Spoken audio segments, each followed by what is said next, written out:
Buongiorno a tutti cari nel Signore, benvenuti nella Chiesa di Udine, benvenuti anche agli ospiti, a quelli che ci ascoltano da casa. Se questa mattina siamo riuniti insieme qui è per la fede nel Signore Gesù che ci lega tutti, che ci unisce, attraverso quell'unico Spirito che vive in noi, che regna in noi e che il Signore ci ha lasciato. Ma che cos'è la fede?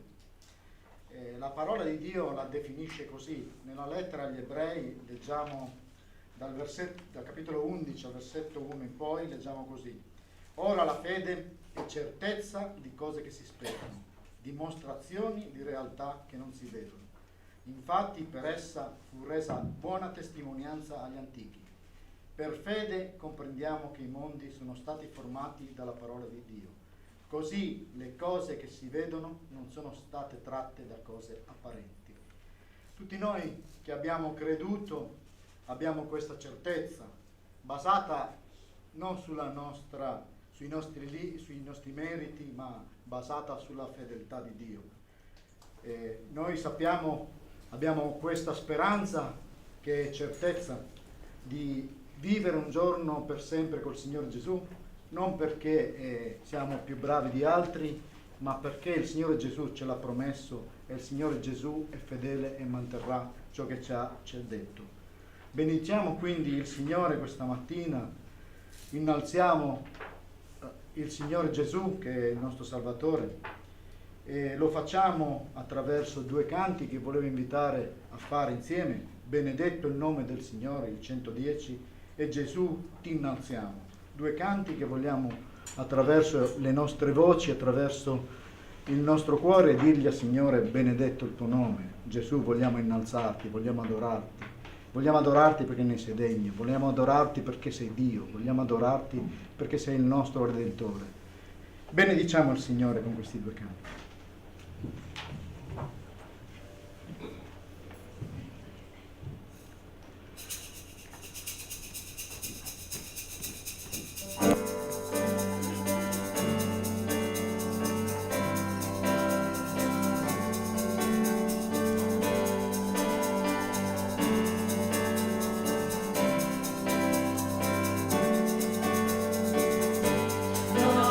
Nome tuo, quando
doni e porti via, tu doni e porti via, per sempre sceglierò di benedire te. Benedetto il nome del Signore, lode al nome tuo. Benedetto il nome del Signore, il glorioso nome di Gesù. Benedetto il nome del Signore, lode al nome tuo. Benedetto il nome del Signore, il glorioso nome di Gesù.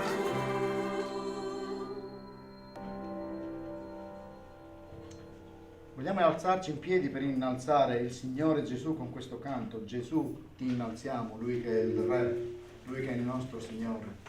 Diciamogli, Gesù, ti innalziamo.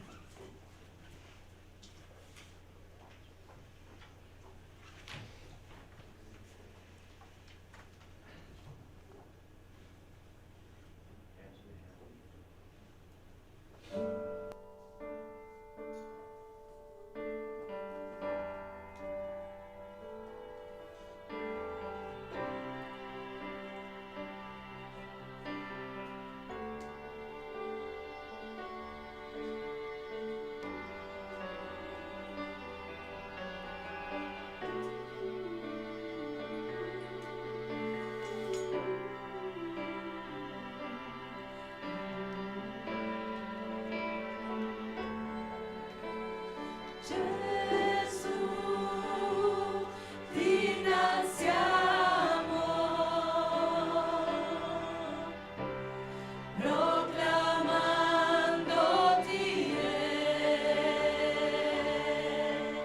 in mezzo a noi, sul tuo trono.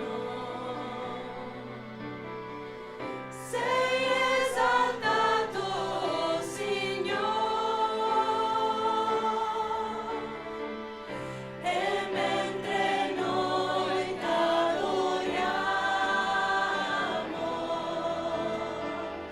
e mentre noi t'adoriamo, e mentre noi t'adoriamo, tu dall'alto si regna su noi.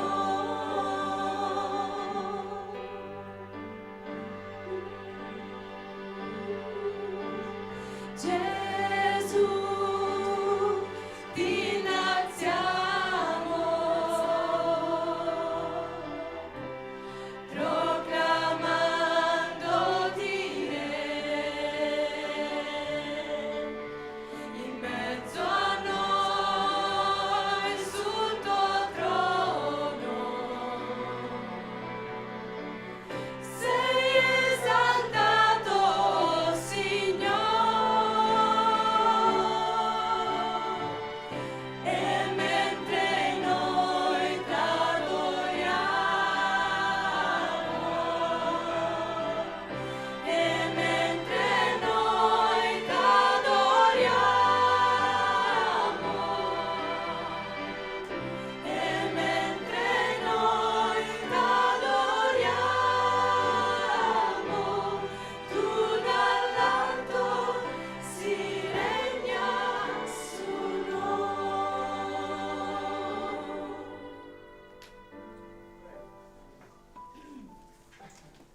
Gesù, ti innalziamo. Tu sei il nostro Re, tu sei il nostro Signore, sei il nostro Redentore, sei il Salvatore. Grazie per il tuo amore che hai dimostrato per ognuno di noi. Grazie per aver pagato il nostro peccato. Grazie perché sei alla destra del Padre e intercedi per noi. Grazie perché sul tuo trono, Signore, un giorno saremo insieme a te, Signore, ai piedi del tuo trono, Signore, intorno a te, insieme a te. Grazie perché tu ce l'hai promesso e tu sei fedele alle promesse, Signore. Lo hai dimostrato in questo cammino terreno, Signore, dove hai dimostrato la tua fedeltà al Padre, hai ubbidito fino all'ultimo, Signore, hai inchiodato il nostro debito, Signore, hai pagato ogni cosa. Grazie perché tu sei il Re dei Re, il Signore dei Signori. A te questa mattina vogliamo elevare i nostri cuori. Grazie per la grazia donata, grazie per il perdono, grazie per la vita eterna, Signore, che ci hai promesso, quella vita eterna, Signore, che godremo insieme per l'eternità un giorno come popolo tuo. Ti benediciamo e ti adoriamo per Cristo Gesù. Amen. Volevo condividere questa mattina con voi alcuni passi della lettera agli Ebrei che abbiamo letto prima. In questo brano abbiamo visto che la fede è definita per noi come certezza delle cose che si sperano, dimostrazioni di realtà che non si vedono. In altre parole, la fede può vedere e dimostrare ciò che non è possibile agli occhi della ragione umana. Gesù si meravigliò per la grande fede che trovò in un centurione romano che aveva chiesto la guarigione del suo servitore e gli disse queste parole: io vi dico che neppure in Israele ho trovato una così grande fede. Potete leggere l'intera storia nel capitolo 7 di Luca. E vi invito a fare ancora un canto che racconta proprio di questa storia, di questo incontro di Gesù col centurione romano. E questo canto proprio ci fa vedere la grande fede di quest'uomo e cosa dice lui al Signore. Cantiamolo insieme ancora questo canto.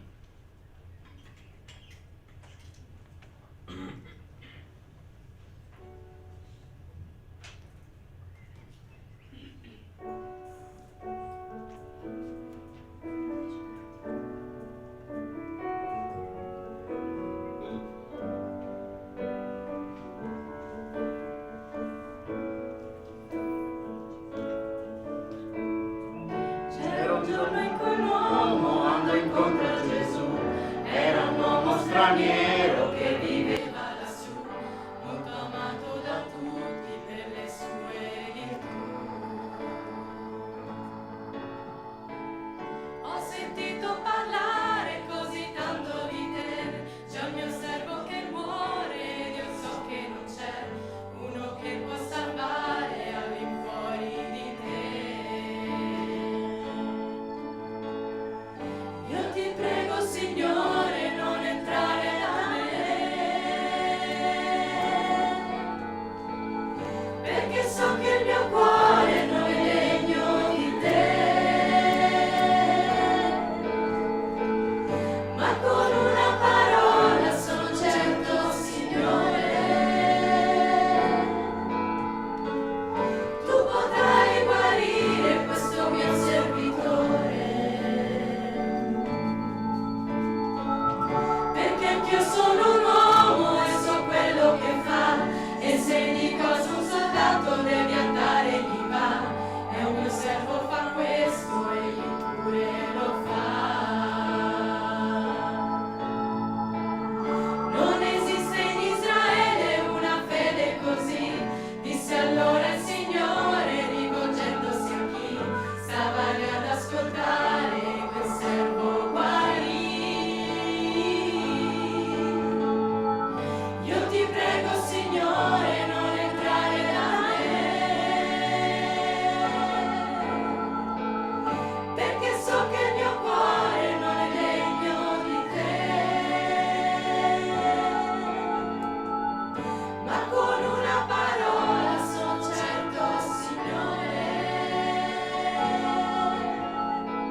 Ho sentito parlare così tanto di te, dice questo canto. C'è un mio servo che muore e io so che non c'è uno che può salvare all'infuori di te.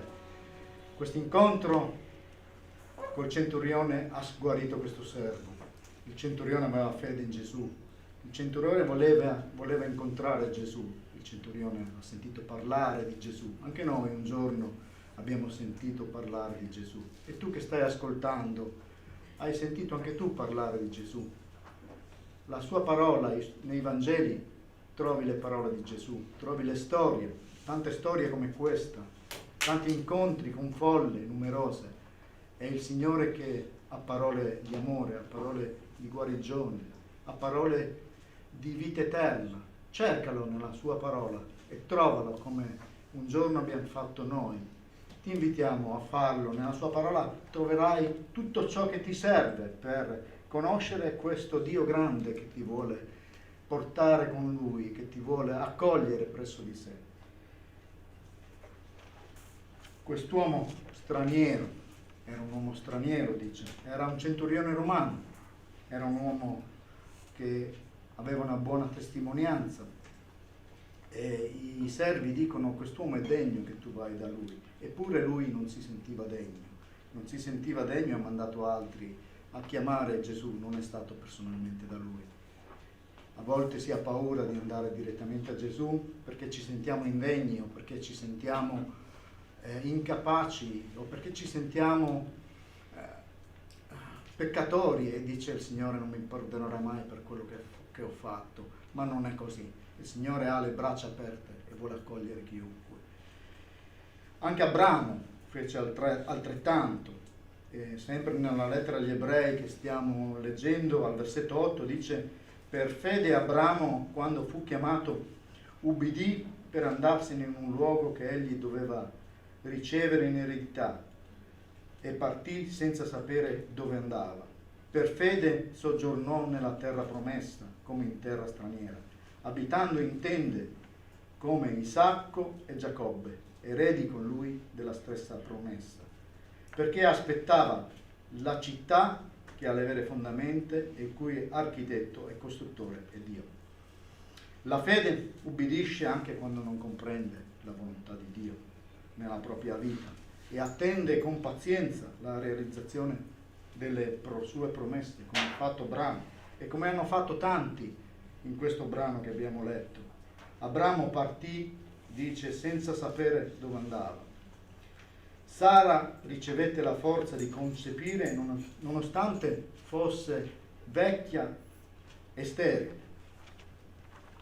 Per fede, al versetto 11, leggiamo: anche Sara, benché fuori di età, ricevette la forza di concepire, perché ritenne fedele colui che aveva fatto la promessa. Perciò da una sola persona, e già svigorita, è nata una discendenza numerosa, come le stelle del cielo, come la sabbia lungo la riva del mare, che non si può contare. La fede è adorazione, e l'adorazione si manifesta attraverso l'offerta e il sacrificio a Dio. Fai come Abele, offri le tue primizie al Signore. Per fede Abele, versetto 4, leggiamo: Abele offrì a Dio un sacrificio più eccellente di quello di Caino. Per mezzo di essa fu resa testimonianza che egli era giusto, quando Dio attestò di gradire le sue offerte. Per mezzo di essa, benché morto, egli parla ancora. Offriamo le nostre primizie attraverso la preghiera insieme. Preghiamo come comunità, come Chiesa, preghiamo come figli di Dio, preghiamo come popolo di Dio e offriamo a Dio questo sacrificio di lode che Lui vuole ascoltare questa mattina da ognuno di noi. Apri il tuo cuore e dona al Signore la tua primizia. Confessa, Signore, ciò che hai sul cuore, il peso che hai sul cuore, e Lui agirà nel tuo cuore. Prego, preghiamo insieme.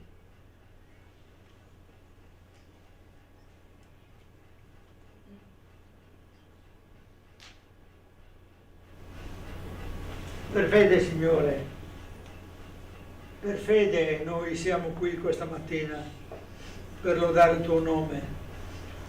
per benedire il tuo nome,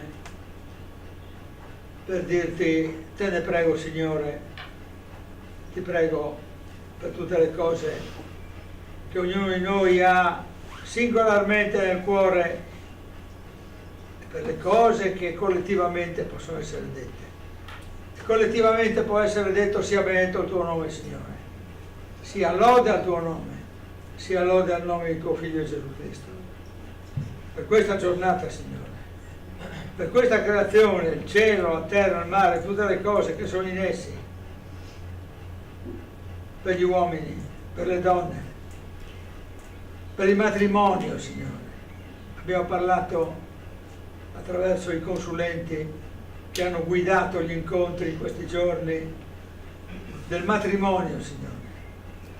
Tu sia benedetto, Signore, per i nostri matrimoni, coloro che sono sposati, per le nostre famiglie. Tu sia benedetto, Signore, perché tu ci vieni incontro e ancora oggi ci guarisci. Ti preghiamo, Signore, di guarire dalle infermità spirituali quelli che sono ancora malati, Signore. Ti lodiamo, Signore, nel nome di Gesù Cristo, nostro Signore e fratello, Signore e fratello, Re e Principe della creazione. Nel suo nome ti lodiamo, Signore. Amen. Amen.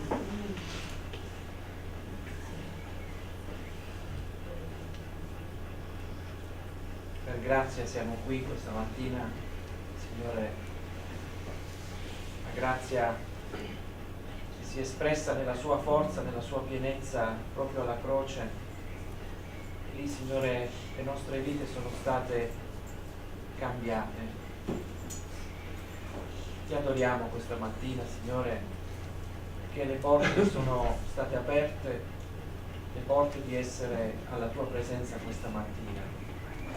E così questi canti, Signore, ci indirizzano ad entrare alla Tua presenza, perché abbiamo delle grandi aspettative, Signore, perché è un Dio che parla, un Dio che rivela non solo di sé, ma anche il suo piano per ciascuno di noi, Signore.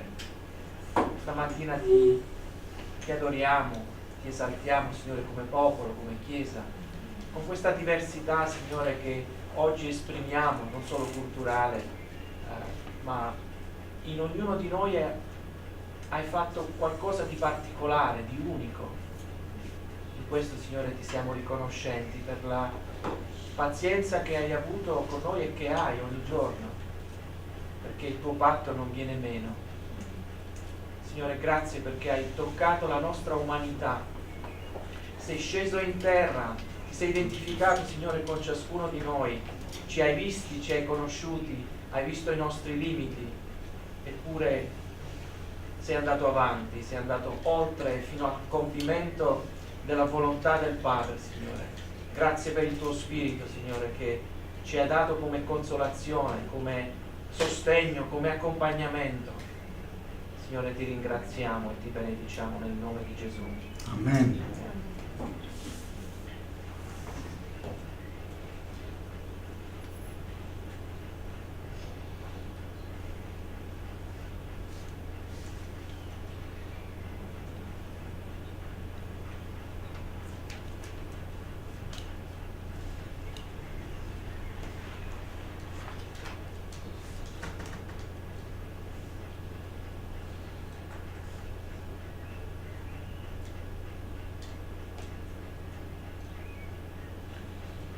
Signore, grazie con tutto il cuore, perché in te abbiamo creduto, in te confidiamo, Signore. Sei la nostra guida, ci hai lasciato lo Spirito tuo Santo, Signore, che ci sorregge, che ci dà ogni cosa, Signore, per fare il buon combattimento della fede. Grazie perché in te siamo forti, Signore, in te, pur se deboli, Signore, siamo vincitori, Signore, perché in virtù di colui che ha vinto per noi, Signore, colui che ha vinto la morte, colui che ha sconfitto per sempre, colui che aveva il potere sulla morte, cioè Satana, Signore. Benedetto sia il tuo nome, ora e in eterno. Amen. La fede e la speranza sono due cose che vanno insieme, non si possono separare. Senza la speranza non c'è fede. E al versetto 13 leggiamo, parlando di tutti questi grandi uomini di fede che ci sono, che abbiamo letto in questo capitolo, dice: tutti costoro sono morti nella fede, senza ricevere le cose promesse, ma le hanno vedute e salutate da lontano, confessando di essere forestieri e pellegrini sulla terra. Infatti, chi dice così dimostra di cercare una patria. E se avessero avuto in cuore quella da cui erano usciti, certo avrebbero avuto tempo di ritornarvi. Ma ora ne desiderano una migliore, cioè quella celeste. Perciò Dio non si vergogna di essere chiamato il loro Dio, poiché ha preparato loro una città. Tutti costoro, versetto 39 ancora leggiamo, pur avendo avuto buona testimonianza per la loro fede, non ottennero ciò che era stato promesso, perché Dio aveva in vista per noi qualcosa di meglio, in modo che loro non giungessero alla perfezione senza di noi. Che bello sapere che il popolo di Israele, che ha ricevuto l'eredità terrena, era solo una figurazione, un'ombra di qualcosa di più grande, perché Dio aveva in vista per noi, dice la parola, qualcosa di meglio, in modo che loro non giungessero alla perfezione senza di noi. Questa perfezione è Cristo, questa perfezione è il Signore Gesù. Noi che abbiamo creduto in Cristo camminiamo per fede e non per visione, ma sappiamo che un giorno il Signore Gesù ci accoglierà presso di sé, come ha promesso. E leggiamo dal Vangelo di Giovanni proprio questa promessa del Signore.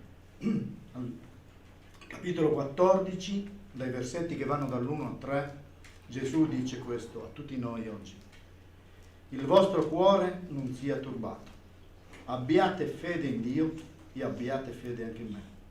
Nella casa del Padre mio ci sono molte dimore, se no vi avrei forse detto che vado a prepararvi un luogo. Quando sarò andato e vi avrò preparato un luogo, tornerò e vi accoglierò presso di me, affinché dove sono io siate anche voi.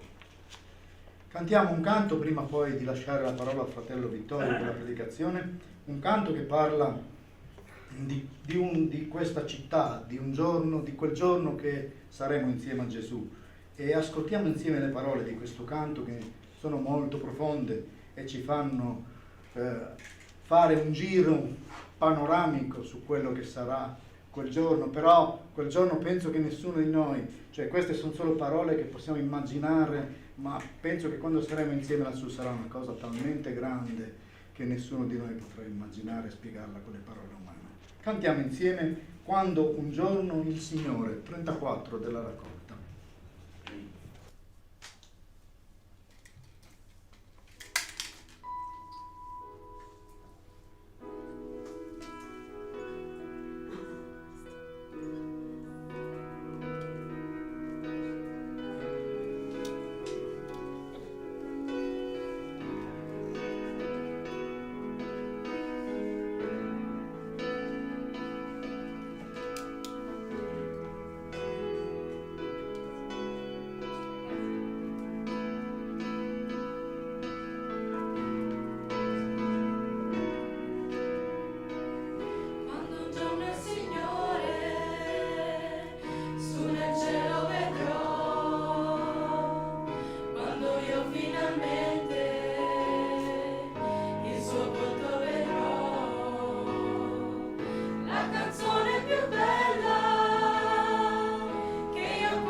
Do la parola a Vittorio. Dici, Signore, che cosa possiamo fare. Indicaci, Signore, quello che noi dobbiamo fare, perché aspettiamo dalla Tua parola queste indicazioni. Vogliamo seguirle con serietà, con impegno come Tu chiedi, Signore, con spirito di sottomissione per il Tuo onore, Signore, solo per il Tuo onore, non per il nostro. Ti chiediamo di guidarci in questa lettura e in queste direzioni, nel nome potente del Tuo Figlio Gesù Cristo. Amen. Dunque, i tre titoli che accompagnano il nostro incontro di oggi potrebbero essere, eccoli: quando colui che è mandato è degno di fiducia. Te la senti di ricevere un mandato?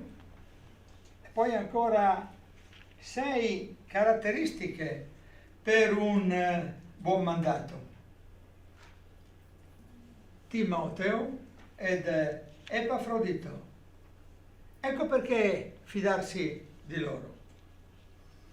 Abbiamo affrontato Filippesi già da qualche settimana, parlando di una lettera di Paolo, scritta probabilmente nel 62 d.C., ad una chiesa fondata durante il suo secondo viaggio missionario, e abbiamo osservato 3 cose in particolare nei precedenti incontri. L'affetto di Paolo, la prigionia e il suo dolore, l'inno a Cristo del capitolo numero 2, tra i versetti 5 e 11. E rileggiamo proprio questo inno a Cristo, che potrebbe essere un canto, che forse era un canto delle prime comunità cristiane. Lo leggiamo proprio al capitolo 2, tra i versetti 5 ed 11. Abbiate in voi lo stesso sentimento che è stato anche in Cristo Gesù, il quale, pur essendo in forma di Dio, non considerò l'essere uguale a Dio qualcosa a cui aggrapparsi gelosamente, ma spogliò se stesso, prendendo forma di servo, divenendo simile agli uomini, trovato esteriormente come un uomo, umiliò se stesso, facendosi ubbidiente fino alla morte in croce. Perciò Dio lo ha sovranamente innalzato e gli ha dato il nome che è al di sopra di ogni nome, affinché nel nome di Gesù si pieghi ogni ginocchio nei cieli, nella terra e sottoterra, e ogni lingua confessi che Gesù Cristo è il Signore, alla gloria di Dio Padre. Questo avevamo visto l'altra volta, e osserviamo ancora alcune caratteristiche di questo testo. Il Cristo che era in forma di Dio, che è stato uomo, divenendo simile agli uomini, e che sarà, e ogni lingua confesserà. Una sorta di analisi su passato, presente e futuro, che formano però, se osservate con attenzione, un sostanziale presente storico, perché Cristo non è stato soltanto, ma è in forma di Dio. Non è stato soltanto nella storia, ma è uomo ed è vincitore. E questo potrebbe essere il riassunto, quantomeno la ripresa delle cose che abbiamo detto precedentemente, per incontrare poi la parola del capitolo 2 dal versetto 19 al versetto 30. Quindi chiudiamo il capitolo 2 con questo testo che ci fa vedere 3 uomini in azione. Uno è Paolo, l'altro si chiama Timoteo e il terzo, forse meno noto, si chiama Epafrodito. Ora spero nel Signore di mandarvi presto Timoteo per essere io pure incoraggiato nel ricevere vostre notizie. Infatti non ho nessuno di animo pari al suo che abbia sinceramente a cuore quel che vi concerne, poiché tutti cercano i loro propri interessi e non quelli di Cristo Gesù. Voi sapete che Egli ha dato buona prova di sé perché ha servito con me a causa del Vangelo come un figlio con il proprio padre. Spero dunque di mandarvelo appena avrò visto come andrà a finire la mia situazione, ma ho fiducia nel Signore di poter venire presto anch'io. Però ho ritenuto necessario mandarvi Epafrodito, mio fratello e mio compagno di lavoro e di lotta, inviatomi da voi per provvedere alle mie necessità. Egli aveva un gran desiderio di vedervi tutti ed era preoccupato perché avevate saputo della sua malattia. È stato ammalato, infatti, è ben vicino alla morte, ma Dio ha avuto pietà di lui, e non soltanto di lui, ma anche di me, perché io non avessi dolore su dolore. Perciò ve l'ho mandato con gran premura, affinché vedendolo di nuovo vi rallegriate e anch'io sia meno afflitto.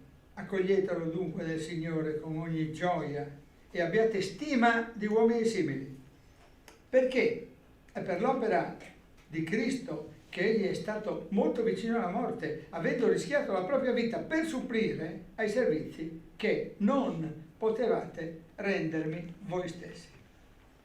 Dunque Epafrodito, o Epafrodito che si voglia, e Timoteo. Spero di mandarvi Timoteo, è la prima affermazione sulla quale ci soffermiamo. Ma avete già osservato, noi ci troviamo di fronte a 2 mandati di 2 uomini che sono mandati, che a loro volta sono figli di un terzo mandato, il mandato di Paolo che si proietta nel mandato di Timoteo e dunque nel mandato di Epafrodito. Si parla di Timoteo in varie circostanze, è un personaggio nuovo a noi, soprattutto Atti 16, prima e seconda Timoteo, troveremo tra un po', leggiamo, vero figlio nella fede. Troveremo che lui è protagonista di una fede non finta, come se l'Apostolo volesse dirci stiamo attenti perché c'è qualcuno anche che ha una fede finta. Ha una nonna, e questo è abbastanza nuovo in un certo senso nelle scritture, perché si nomina sua nonna, che si chiama Loide, Lois, la nostra sorella Lois è la traduzione in inglese del nome Loide. E poi anche noi abbiamo un'Eunice, ma Eunice della Bibbia è la mamma di Timoteo. Ha un dono da Dio, ha un carisma, e tutte queste caratteristiche le troviamo con la parola di Dio in 2 Timoteo 1,6, che andiamo pure a leggere insieme. 2 Timoteo, il capitolo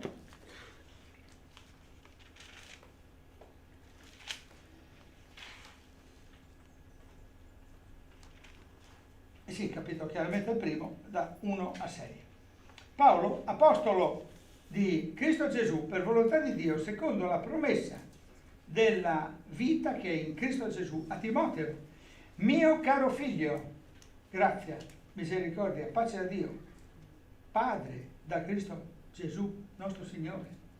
Ringrazio Dio che servo, come già i miei antenati, con pura coscienza, ricordandomi regolarmente di te nelle mie preghiere, giorno e notte. Ripenso alle tue lacrime e desidero intensamente vederti per essere riempito di gioia. Ricordo, infatti, la fede sincera che è in te, la quale abitò prima in tua nonna Loide e in tua madre Eunice, e sono convinto che abita pure in te. Per questo motivo ti ricordo di ravvivare il carisma di Dio che è in te, mediante l'imposizione delle mie mani. Quindi, se andiamo a scorrere questo testo, troviamo molte notizie di Timoteo, come dicevamo, caro figlio, una persona che probabilmente è anche abbastanza giovane, la parola non scrive quanto, ma è senz'altro un giovane che è oggetto delle preghiere continue. Il padre spirituale Paolo prega continuamente per Timoteo, giorno e notte. Giorno e notte non vuol dire incessantemente 24 ore al giorno, vuol dire che lo ricorda con continuità. Desidera intensamente di vederlo. Timoteo è un emotivo, è uno che versa delle lacrime. Le ha versate in una certa circostanza che non viene spiegata, ma Paolo lo ricorda. Timoteo è un sincero fedele e ha imparato bene. Ha imparato bene da sua nonna, si chiama Loide, ha imparato bene da sua mamma, si chiama Eunice. E l'Apostolo è convinto di questa fede di Timoteo, non è incerto, perché l'Apostolo ha una consapevolezza che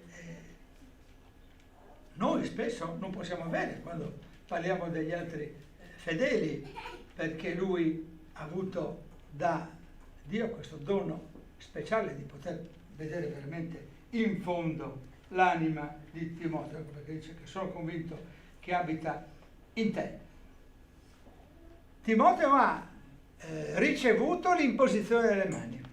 Queste sono le caratteristiche di questo. Di Epafrodito si dice al capitolo 2, voglio rileggere i versetti 25 e 29. Il 25: però ho ritenuto necessario mandarvi Epafrodito, mio fratello, mio compagno di lavoro e di lotta, inviatomi da voi per provvedere alle mie necessità. È un fratello ed è un compagno. Naturalmente noi nel nostro linguaggio contemporaneo, soprattutto nel Novecento, siamo abituati a pensare a compagno in altre letture. Qui invece ci troviamo di fronte a un compagno di lavoro e di lotta soprattutto. Ed era un linguaggio questo che usavano soprattutto i militari romani. Erano compagni di lotta. Ha rischiato la vita per Paolo. C'è una notizia di Epafrodito che ci fa capire una parte del suo carattere. È un coraggioso, ha rischiato la vita, è un dinamico, è in movimento. Va da Paolo dopo che a Paolo è stato mandato. E dunque Paolo manda Timoteo e il mandato di Timoteo mi suggerisce il mandato trasmesso da Cristo, il quale prima aveva mandato Paolo. E allora Paolo manda Timoteo e manda Epafrodito. Mandare, mandato. Che cosa implica il mandato? Implica la voce del verbo mandare, inviare. Ma all'interno di questa voce del verbo mandare c'è la voce del verbo accettare, perché Timoteo ed Epafrodito accettano il mandato. Se loro non avessero accettato il mandato, questa storia non ci sarebbe stata raccontata. Quindi mi suggerisco una riflessione: se qualcuno ti chiede un lavoro, parliamo all'interno della Chiesa di Gesù Cristo, non di cose del mondo, anche se potremmo parlare anche di cose del mondo, perché anche nel mondo va così, ma se te lo chiede nella Chiesa di Gesù Cristo, tu come rispondi? Puoi rispondere sì o no al mandato. E allora la prima considerazione che si lega a una domanda: ti ha mandato, tra virgolette, qualcuno della Chiesa da qualche parte? Qualche volta sono cose anche molto semplici, sapete? È un mandato anche fare un lavoro molto manuale. Sei andato? Hai risposto al mandato? Hai ricevuto qualche incarico? Hai ricevuto qualche mandato? Lo hai svolto? O sei venuto meno? Lo hai svolto bene? È opportuno sempre interrogarsi sul mandato, se lo abbiamo svolto bene, se lo abbiamo ricevuto. Magari la prossima volta lo potremo svolgere meglio. E se lo hai fatto poco bene, perché lo hai svolto poco bene? Lo hai svolto poco bene per inesperienza o lo hai fatto per negligenza? Come pensi di migliorare? O non hai proprio svolto il mandato? Perché? Se non hai proprio svolto, allora io cerco di capire perché. Cerca di capire: hai avuto paura di non riuscire? O sei caduto nella trappola della pigrizia? Per paura? Facciamo finta che hai avuto paura. La risposta è in Filippesi 4:13. Per una volta la lettera che stiamo affrontando. Ci torneremo su questo termine. In questo momento leggiamo: io posso ogni cosa in Cristo che mi fortifica. Io posso ogni cosa in Cristo che mi fortifica. Qualche volta c'è questo dibattito aperto nelle chiese evangeliche, no? È necessario imparare i versetti a memoria o è meglio concentrarsi proprio sulla forza che essi esprimono, riflettendo pienamente su queste parole? Certamente potremmo dire tutte e due. Le maestre della scuola domenicale fanno bene a insegnare dei versetti a memoria e a indicare qual è il rischio che la cosa venga recitata come una meccanica che va al di là del contesto e del testo stesso. Però io penso che questo dovrebbe essere un versetto che quasi tutti dovrebbero imparare a memoria. Ogni cosa non significa in senso letterale ogni cosa. Non posso, faccio un esempio, partire missionario, andare in Cina e imparare il cinese in una settimana. Non posso fare ogni cosa in senso assoluto. Magari la Chiesa primitiva ha avuto altri doni, l'abbiamo trovato negli Atti degli Apostoli. Spot, seguiteci, venerdì sera. Atti degli Apostoli, una puntata successiva, seconda cronache. Rimanete con noi venerdì sera. In Atti degli Apostoli troviamo che la Chiesa primitiva ha dei doni specialissimi. Ma avere fiducia in se stessi e consapevolezza che Dio assiste è una risposta a questo: io posso ogni cosa in Cristo che mi fortifica. Il mandato a Timoteo e ad Epafrodito non prescinde la fatica. Il mandato costa fatica. Sei disposto a sopportare anche un po' di fatica per il mandato che ti potrebbe essere dato? O che ti è stato dato? Sei stato disposto ad affrontare la fatica? Il mandato costa fatica e costa rinunce, perché se sei mandato là, perdi quell'altra strada, quell'altro percorso. Il mandato, l'incarico a Timoteo ad Epafrodito,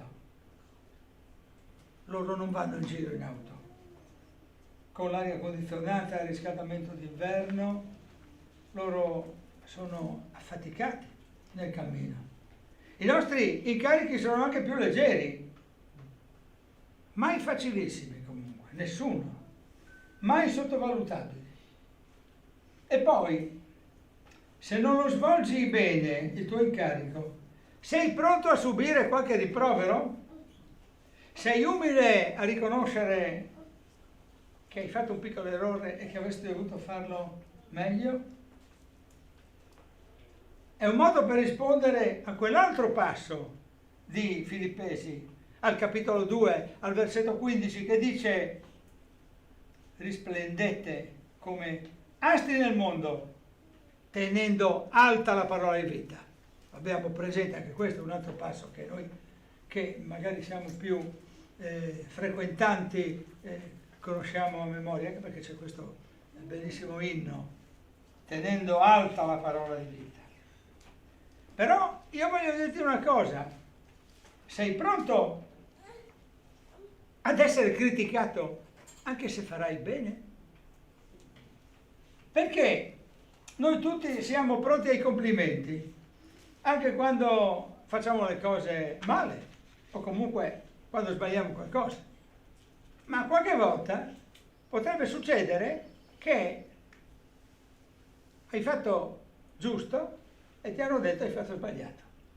Allora siamo pronti a ricevere anche questa delusione, perché il Signore ci chiama anche a vivere delle delusioni. Il mandato implica queste conseguenze, insomma. Per cui i nostri due mandati, Tim ed Epa, Timoteo ed Epafrodito, sono stati soggetti a queste regole, e anche se di questi risvolti non si parla specificamente, il mandato a Timoteo per Paolo è in se stesso un incoraggiamento al prigioniero. Il prigioniero vuole sapere come sta la Chiesa, che lui ha fondato nel nome di Gesù Cristo. Sapere come sta la Chiesa di Cristo. La responsabilità, vedete in questo passo. La Chiesa non è mia, sono mandato, dice Paolo, e allora voglio sapere come stanno. E a sua volta manda. Ora, io vorrei che ci soffermassimo su un altro aspetto del mandato. Perché quando si manda qualcuno, impara, lasciate che impari, che comincia già bene. Quando si manda qualcuno al tuo posto, devi avere fiducia di colui che invii. È vero? Guarda la fiducia di Paolo in Timoteo. Non ho alcuno d'animo uguale al suo. Ci sono alcune caratteristiche che le troviamo adesso. Pensate un po': sincero, curatore attento di voi, pensa non al proprio interesse, è un provato servitore del Vangelo ed è amorevole. In buona sostanza abbiamo letto che lui esprime una grande sincerità, attenzione nei confronti di persone bisognose, è un uomo di cura. E guardate questa terza caratteristica: è mosso dall'altruismo, non cura i propri interessi. E poi guardate quest'altra caratteristica: è stato messo alla prova, è stata fatta una verifica. E poi ancora osserva il Vangelo, mette in pratica, e poi ancora è amorevole. insomma, rispecchia un po' quel mettere in croce se stessi, le caratteristiche di Cristo, quelle di Paolo, quelle di Timoteo, sono in un certo senso in questo percorso di fede. E quelle caratteristiche di Timoteo che sono anche un po' di Epafrodito, ma ogni cristiano dovrebbe essere così, perché ogni cristiano è mandato, anche se non ti hanno chiesto di fare delle cose particolari, sei un mandato lo stesso. Quanto attribuisci come voto? È la stagione dei voti questa. Per bei tempi, anch'io in questo momento davo i voti ai bei tempi. Quanto ti attribuisci come voto? Se valuti questi 6 parametri che abbiamo esaminato, da 1 a 10 facciamo. Lo ripetiamo così ci pensate. Attenzione nei confronti delle persone bisognose, quindi cura. Sincerità, 2. 3. Altruismo, 4. Verifica, mettere alla prova il proprio lavoro, 5. Osservazione del Vangelo, 6. Amore. Ora, sì, dicevamo che questo è il tempo dei voti, no? Allora i parametri che usavamo noi, adesso è cambiato qualcosa, ma non moltissimo, In questi ultimi 2 anni ci sono stati cambiamenti che voi sapete anche per quello che è successo, ma i parametri che noi abbiamo usato erano rendimento dell'anno, curriculum negli anni, 3, prova scritta italiano, 4, prova scritta della seconda materia che nella nostra scuola era tecnica, 5, esame orale nelle materie umanistiche e culturale, 6, rendimento, esame, materie tecniche. I parametri ci sono in tutta la vita ed è su questa base che possiamo dare voti, compreso quello che magari potrebbe sembrare più sfuggente, il curriculum negli anni, perché non è che quello che hai fatto negli anni scorsi è scordato completamente, deve far parte del giudizio, scusate. Un servitore fedele con parametri alti può essere utilizzato subito. Sentite cosa dice il versetto 23. Appena avrò visto come va a finire la mia situazione. Quindi Paolo esercita il mandato e parte subito, non indugia. La Chiesa non deve vivere di indugi. Chi indugia rallenta. Dobbiamo stare attenti a non rallentare. Questo non vuol dire fare le cose frettolosamente, però. Perché devi pensare, devi ponderare bene. E pensare e ponderare bene significa avere un piano concreto di fronte, ma non rallentare. Quindi c'è un sottile equilibrio sempre quando si parla di queste cose, ed è un equilibrio non facile, perché tu devi dare il mandato cercando di non rallentare, ma cercando di non accelerare troppo. Prendere decisioni non impulsive, mi posso fidare di lui, ma non essere superficiale e nemmeno sospettoso, che non voglia fare, che non sappia fare. Il sospetto è in se stesso una malizia, ma il non è capace, è un cattivo operaio, non può essere detto, ma l'attenzione all'incarico deve essere un'attenzione sobria, sicura. Il versetto 24 ti dice qualche cosa di più, ti dice: ho fiducia nel Signore. È perché a un certo punto io mi fido più del Signore che non delle mie intuizioni, del mio studio, della mia analisi, della mia attenzione di fronte al personaggio, se si tratta di persona o se si tratta di situazioni da affrontare. Nel contesto, insomma, la fiducia di potersi incontrare con voi in senso più ampio. L'Apostolo ha fiducia che incontrerà ancora i fratelli. L'incarico di Paolo a Timoteo dimostra anche la fiducia che bisogna nutrire per i giovani. Non fiducia perché sono giovani e basta, ma una fiducia provata, perché bisogna mettere alla prova le persone. E come rispondono alla prova? Ecco qui che cosa sta dicendo Paolo. Io ho messo alla prova Timoteo, ho messo alla prova anche Epafrodito, e so chi sono. Ma quando si parla di Timoteo, poi viene in mente prima Timoteo, al capitolo 4, al versetto 12, quando ci viene detto: nessuno disprezzi la tua giovane età. La giovane età non è un limite. E qualche volta le persone più anziane dicono: è giovane, si farà.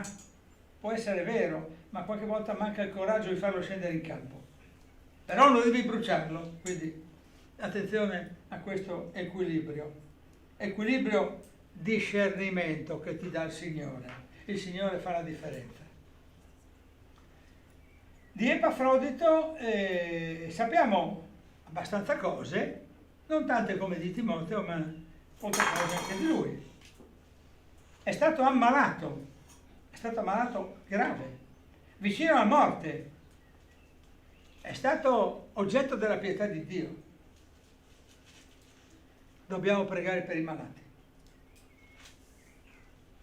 Ci sono dei fratelli che ci aggiornano continuamente la situazione, Eunice che ci aggiorna sulla situazione del suo papà, e Speranza che ci aggiorna della situazione del marito di sua sorella. Abbiamo trovato questa piccola Margherita che ha avuto un gravissimo incidente stradale a Bologna che nessuno di noi conosce, e abbiamo pregato per questa creatura che sta migliorando, ha cominciato a camminare, tra parentesi. Un recupero prodigioso, perché c'era una terapia intensiva anche molto, molto pesante. La preghiera per le persone che conosciamo. È facile pregare per le persone che conosciamo, facile non è niente, ma voglio dire che è più immediato pregare per le persone che conosciamo, ma possiamo pregare anche per le persone che non conosciamo. Abbiamo pregato per una persona l'altro giorno che era in punto di morte, ed è successo che quella persona per la quale abbiamo pregato 2 ore dopo la nostra preghiera è deceduta. Signori, la preghiera è speciale in tutti i sensi, persino per quello che ti rivela. Noi preghiamo per i malati, ma non dimentichiamo di pregare anche per coloro che hanno delle malattie spirituali, perché coloro che hanno delle malattie spirituali sono comunque malati. E tornando strettamente al testo, l'Apostolo dice: accoglietelo dunque nel Signore con ogni cura e abbiate stima di uomini simili. Molto impegnativo quello che dice di Epafrodito Paolo al versetto 30. Accoglietelo. L'accoglienza va esercitata. Allora la domanda è: quanto sei accogliente? E non fraintendere.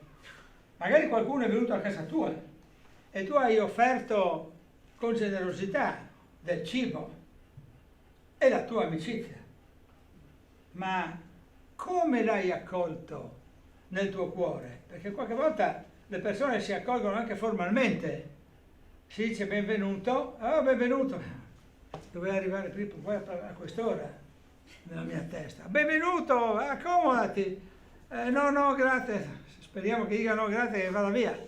Allora molte volte la nostra accoglienza è ipocrita, magari in senso buono, perché magari abbiamo veramente delle cose da fare. Però l'accoglienza non si esercita soltanto in questo modo, ma si esercita anche quando io non ci sono, quando lui non c'è. Sei accogliente con lui, con lei, quando lui, lei non ci sono?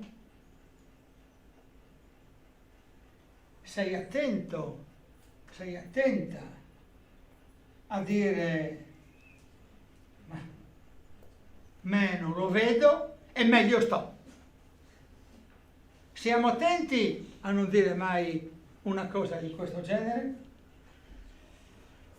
È una brava persona, ma per l'amor del cielo, che non venga a farmi perdere tempo. Ma questa accoglienza, come la sviluppiamo? Se c'è qualcuno che tu ritieni degno di stima, accoglilo. Epafrodito viene considerato da Paolo degno di stima. Questa gente qui è degna di stima. Questa qui è la gente degna di stima, sta dicendoci Paolo. Questi sì che sono uomini di valore. Epafrodito ha rischiato la sua vita per Paolo, per servirlo. Ora io sono sicuro al 99%, ma forse anche al 100%, che nessuno di noi ha rischiato la vita per qualcuno di noi. Però Epafrodito ha rischiato la vita per Paolo. Guardate un po' con quali personaggi ci troviamo a confrontarci quando noi leggiamo la scrittura e come scopriamo continuamente dei particolari che ci potrebbero sfuggire. Perché io parlo per me, non so per voi, Epafrodito o Epafrodito che dir si voglia, perché c'è la doppia possibilità di pronuncia, quella più greca diciamo e quella più latina, no? È un personaggio che forse qualcuno di noi non sapeva nemmeno esistesse e comunque che noi tutti abbiamo considerato, ma sai Timoteo, sì, lo conosciamo bene, quasi è un vicino di casa Timoteo, vero? Sì, la lettera ai Filippesi, tutti questi che sono i Filippi, magari ci conosciamo, ci ricordiamo Lidia, la commerciante di porpora, che probabilmente è una delle prime, il carceriere dei Filippi. Ci sono queste persone che ritornano, no? Nella scrittura. Ma Epafrodito è un semi-illustre sconosciuto. E quante ricchezze, insomma, ha la parola. E quante volte noi ci confrontiamo con una parola che ci sollecita in varie direzioni, sempre per la nostra crescita, non per raccontarci i fatti suoi. Non ci interessa sapere che Epafrodito o Epafrodito che dir si voglia, ripeto, sia stato gentile con Paolo. Ci interessa saperlo nel contesto di una disponibilità al mandato, al servizio. La parola di oggi quindi, e mi avvio alla conclusione, ci ha sollecitati in alcune direzioni. Mai scoraggiarci di fronte alle difficoltà, anche se sono estreme. Paolo scrive ai Filippesi dal carcere e ha paura per la sua vita. 2. Affidare un mandato, mandare altri al posto nostro. 3. Sapere esattamente se possiamo fidarci di colui o coloro che mandiamo. E 4. Soprattutto mettere le nostre cose nelle mani di Dio. Prima di fare un canto vorrei che ci raccogliessimo ancora una volta in preghiera di fronte a questo testo. Signore, tu sia benedetto, perché 2000 anni fa Paolo, Timoteo, Epafrodito furono uomini tuoi, furono uomini pieni di fiducia in te, Signore. Furono uomini di cui si può avere fiducia. Ti preghiamo, Signore, per ringraziarti di queste cose che tu hai fatto molti anni fa, ma soprattutto ti preghiamo, Signore, perché ti chiediamo di utilizzarci al meglio, di utilizzare al meglio i nostri giovani, Signore, i giovani di questa comunità di Via Croazia, Signore. Ti preghiamo di utilizzare questi giovani per essere tuoi mandati nella misura in cui tu scegli il mandato, Signore. Signore, abbiamo già l'impressione di osservare delle capacità, delle tensioni, degli interessi. Signore, non abbiamo abbastanza discernimento per capire fino in fondo quanto queste potenzialità possono essere utilizzate. Ti preghiamo, Signore, di benedire questa Chiesa di Udine e via Croazia. E dato che questa mattina abbiamo con noi una sorella che viene dalla Chiesa di Rimini, ci viene in mente, Signore, di lodarti anche per questa comunità di Rimini, dove gli uomini e le donne stanno lavorando per il tuo nome, stanno esercitando il mandato. Ti preghiamo anche per questa comunità di mandare delle persone, di sviluppare l'attività dei giovani, di benedire queste nostre due comunità, Signore. Ti chiediamo di benedire, ti chiediamo di essere presente con noi fino alla fine della riunione, anche dopo il momento del pane e del vino che sarà distribuito. Rimani sempre con noi, Signore, e ti diciamo ancora una volta, sia lode al tuo nome perché tu eserciti il mandato. Amen.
cosa dice di me o cosa pensa di me.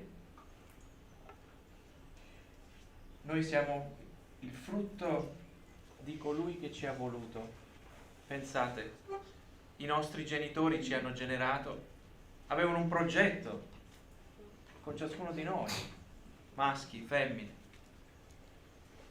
però siamo stati voluti principalmente da Dio e questo cambia completamente gli assetti del nostro esistere, del nostro essere, del nostro camminare. È Lui che ci ha voluto, è Lui che ci ha definiti per quello che siamo oggi. Sono figlio suo, pensate. Ah, che grande dignità. Sì, lo sono. Significa che c'è la consapevolezza di questa realtà.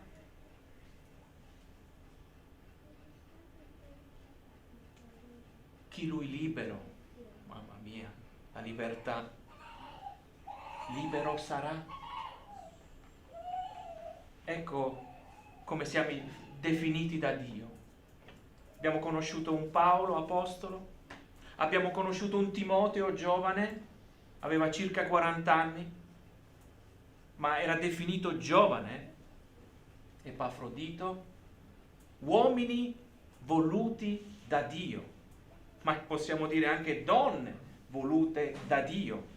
Tanti esempi, per uno scopo, per un progetto. Pertanto il saluto di oggi a coloro che ci hanno seguito è con questa consapevolezza, laddove sei, dove ti trovi, nell'animo, sei voluto, sei voluta da Dio. Così ti salutiamo con questa benedizione. Buona domenica.